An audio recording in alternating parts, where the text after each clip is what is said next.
Hello friends, welcome to my YouTube channel. YouTube চ্যানেলে আজকে তোমাদের সঙ্গে গুরুত্বপূর্ণ ভিডিওটি শেয়ার করব। যে ভিডিওটি শেয়ার করবো সেই ভিডিওটি হলো ক্লাস 7 এর ইংলিশ সাবজেক্ট টেন্সের উপরে। আমি দুটো ভিডিও অলরেডি শেয়ার করে ফেলেছি, তাই আজকে কিন্তু তৃতীয় নম্বর ভিডিও তোমাদের সামনে শেয়ার করব। পরীক্ষার আগে এই ভিডিওটিগুলো তোমাদের খুবই দরকারি হবে, কারণ হচ্ছে পরীক্ষায় ইংলিশ গ্রামার অনেক কোশ্চেন আসে। সেই কোশ্চেনগুলোর মধ্যে অনেক কোশ্চেনই আমরা উত্তর দিতে পারি না, কারণ হচ্ছে গ্রামাটিক্যাল ফল্টের জন্য আমাদের অনেক কোশ্চেন এড়িয়ে যায়। তাই আমি বলবো যে ক্লাস 7 থেকে 8-এ যারা পড়ো তাদের জন্য এই ভিডিওটি কিন্তু খুবই দরকারি। তাহলে চলো আমরা শুরু করি। শুরু করার আগে আমি বলবো যে আগে কিন্তু দুটো ভিডিও দিয়েছি, অর্থাৎ পার্ট 1 পার্ট 2 দিয়েছি। পার্ট 3-তে আজকে ফিউচার টেন্সের সম্পর্কে ভিডিও দেবো।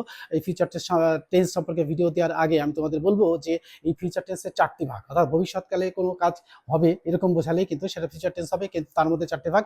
একটা হচ্ছে ফিউচার ইনডেফিনিট, একটা দ্বিতীয় নম্বর হচ্ছে future continuous, future perfect and future perfect continuous. তাহলে আজকে পরপর আমি তোমাদের সঙ্গে শেয়ার করি। তাহলে চলো শুরু করা যাক। দেখো, এই ফিউচার টেন্সকে আমরা চারটে ভাগে ভাগ করব। এক নম্বর হচ্ছে, দেখো, চারটে ভাগে ভাগ করব। এক নম্বর হচ্ছে future, F U T U R E, future. Indefinite, I N D E F I N I T, indefinite. দুই নম্বর হচ্ছে future continuous, F U T U R E, future. C O N T I N U O U S, continuous. আর tense, T E N S E, tense. তিন নম্বর হচ্ছে future perfect, F U T U R E, future. P E R F E C T, perfect. T E N S C, হ্যাঁ, tense.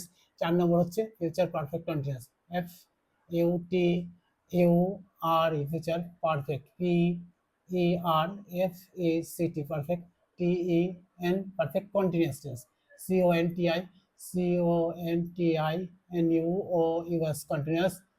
T E N S E, tense.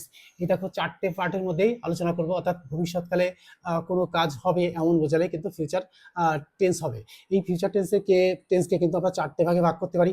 এই চারটে ভাগের মধ্যে দেখো, আমি পরপর একটা একটা করে তোমাদের সাথে শেয়ার করব, কিন্তু তার আগে আমি বলবো এই ফিউচার টেন্স করতে গেলে আগে জানতে হবে আমাদের শ্যাল উইলের ব্যাপারটা জানতে হবে, অর্থাৎ ভার্ব টু বি। এই শ্যাল আর উইল কিন্তু এটা জানতেই হবে। তো শ্যাল কোথায় বসে আর উইল কোথায় বসে এটা প্রথমেই জানতে হবে। শ্যাল বসে আই শ্যাল, উই শ্যাল, অর্থাৎ first person singular number plural নাম্বারে শ্যাল বসে, আর বাকি চারটে জায়গাতে, অর্থাৎ কোন জায়গাটায় second person singular number plural নাম্বারে, third person singular number plural নাম্বারে উইল বসে। কিন্তু যদি এটা ব্যতিক্রম হয়, কখনো কখনো যদি আমরা করি বই দৃঢ় প্রতিজ্ঞ হয়, তখন শ্যালটা উইল হয়, উইলটা শ্যাল হয়। এটা কিন্তু আমরা আগে থেকেই জানি। তাই আমি বলবো যে শ্যাল আর উইলের ব্যাপারটা প্রথমে জেনে নিতে হবে।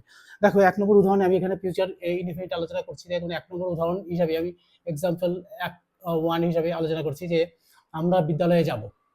আ ম